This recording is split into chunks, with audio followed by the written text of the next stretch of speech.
Halo semuanya, selamat datang. Saya benar-benar antusias nih ngajak Anda semua menyelami materi hukum perbankan hari ini. Spesifiknya, kita bakal ngebedah pondasi kelembagaan dari sang penjaga gawang ekonomi kita, yaitu Bank Indonesia. Nah, materi yang luar biasa padat dan berbobot ini sudah disusun secara cermat oleh Ibu Syarifah Nuri Siska, SH, MKN. Jadi buat Anda, para mahasiswa atau pembelajar hukum dimanapun Anda berada, yuk kita mulai aja langsung perjalanan keilmuan ini. Oke, biar terarah, ini dia peta jalan kita. Kita bakal mulai dari landasan teori dan KUH Perdata, lanjut ke doktrin para ahli, mandat BI, 3 pilar utamanya, bedanya makro dan mikroprudensial, dan ditutup dengan referensi serta evaluasi akademik. Kita langsung masuk ke bagian pertama ya, landasan teori dan KUH Perdata. Pernah kepikiran nggak sih bank itu sebenarnya fungsinya apa? Secara filosofis dan hukum, eksistensi sebuah bank itu bertumpu mutlak pada satu kata, intermediasi. Jadi, bank itu bukan cuma sekedar brankas gede tempat nyimpen uang, melainkan sebuah jembatan yang benar-benar vital di ekosistem keuangan kita. Mereka ini menghimpun dana dari masyarakat yang punya uang lebih, terus disalurin lagi ke pihak-pihak yang butuh modal. Tujuannya apa? Ya pastinya buat muter roda perekonomian dan ningkatin taraf hidup orang banyak. Ini loh ruh utamanya hukum perbankan. Terus, hubungan privat antara Anda sebagai nasabah dan bank itu kan nggak terjadi tiba-tiba dari langit ya. Semuanya punya akar yang kuat banget di KUH Perdata, khususnya 2 pilar utama ini. Pertama, buku kedua tentang hukum jaminan. Ini yang mastiin keamanan aset dan agunan buat si bank. Kedua, buku ketiga tentang hukum perjanjian. Nah, ini yang jadi nyawa dari setiap kontrak kredit dan kesepakatan yang Anda tanda tangani. Paham 2 instrumen perdata ini tuh wajib hukumnya sebelum kita ngomongin regulasi negara yang lebih luas. Lanjut ke bagian kedua. Kita lihat apa kata ahlinya di doktrin hukum para ahli. Coba kita resapi pandangan dari Bapak M. Yahya Harahap. Beliau bilang, di perbankan itu ada yang namanya asas keseimbangan. Poin krusialnya gini, industri perbankan itu hidup matinya bergantung banget sama kepercayaan masyarakat luas. Makanya, hukum perbankan itu punya karakter yang agak memaksa, di mana perlindungan kepentingan umum, kayak stabilitas ekonomi nasional, pada akhirnya harus diutamakan, dan bahkan bisa loh mengesampingkan kepentingan individu. Ini sebuah paradigma yang rubah cara kita melihat sengketa perbankan. Sementara itu, pandangan dari Yusmat ngasih kita realita di lapangan. Hukum perbankan itu ternyata dinamis banget loh. Nggak cuma kaku berupa pasal-pasal undang-undang yang diketok palu sama parlemen, tapi juga hidup dan bernapas lewat kelaziman, kebiasaan, dan praktik kepatuhan industri sehari-hari. Menarik kan? Sekarang kita bergeser ke bagian ketiga. Mandat Bank Indonesia menurut UU P2SK. Nah, kalau ngomongin BI, kita wajib lihat payung hukum paling modernnya, yaitu Undang-Undang Nomor 4 Tahun 2023, atau yang sering disebut UU P2SK. Di bawah aturan main yang baru ini, tugas BI itu diperluas secara luar biasa strategis. Nggak cuma ngurusin inflasi dan nilai tukar rupiah aja, tapi BI secara eksplisit diwajibkan buat memelihara ketahanan sistem pembayaran, plus ikut jaga stabilitas sistem keuangan kita. Secara keseluruhan, semuanya demi ekonomi Indonesia yang tumbuh berkelanjutan. Masuk ke bagian keempat nih, 3 pilar utama Bank Indonesia.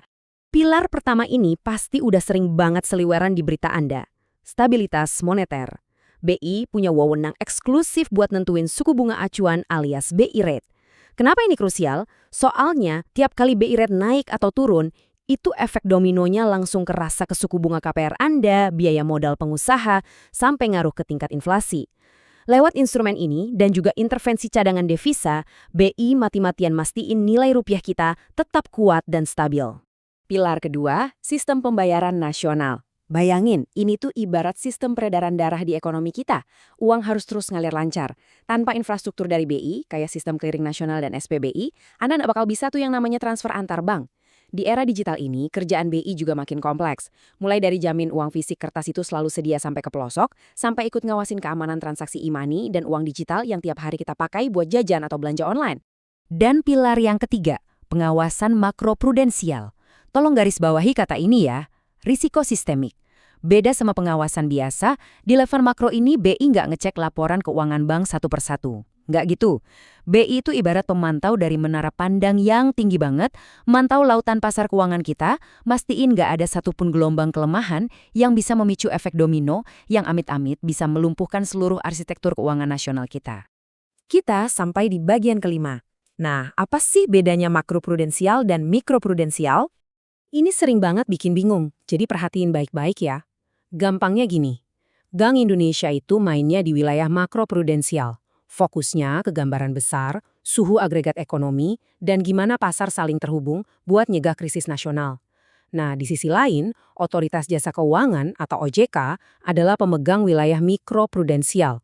OJK lah yang bawa kaca pembesar, masuk ke masing-masing bank, audit kesehatannya, cek modalnya, sampai ngawasin kepatuhan hukum tiap-tiap manajemen bank secara spesifik. Tapi begini, walaupun di atas kertas wewenang mereka dibelah dengan jelas, realita di lapangannya nggak bisa jalan sendiri-sendiri. Kolaborasi itu harga mati. Undang-undang mewajibkan banget BI dan OJK buat rajin tukar informasi dan bikin kebijakan bareng. Karena pada akhirnya, perpaduan yang pas antara stabilisator makro punya BI sama pengawasan privat dari OJK, itulah yang bakal jadi benteng pertahanan terakhir kita dari keruntuhan sektor perbankan. Akhirnya kita masuk ke bagian ke-6, referensi dan evaluasi akademik. Sekedar mengingatkan, materi yang sedang Anda simak ini emang khusus didesain sebagai bahan pengajaran interaktif yang menembus batas-batas ruang kelas tradisional. Jadi buat Anda mahasiswa hukum atau siapapun yang lagi haus ilmu di luaran sana, Anda bisa akses dan bedah materi ini kapan aja, di mana aja. Jadikan ini sebagai referensi pelengkap proses belajar Anda ya. Tentu aja, semua bahasan daging kita hari ini punya landasan literatur yang super solid. Mulai dari aturan fundamental kayak KUH Perdata, regulasi baru kayak UU P2SK, pandangan doktrin dari para ahli hukum, sampai laporan kebijakan moneter resmi dari BI. Ini semua yang menjamin bahwa analisis hukum kita hari ini tetap tajam dan tervalidasi secara akademis. Sebagai penutup dari sesi seru kita ini, saya mau nantangin daya kritis Anda sedikit nih. Coba deh renungkan.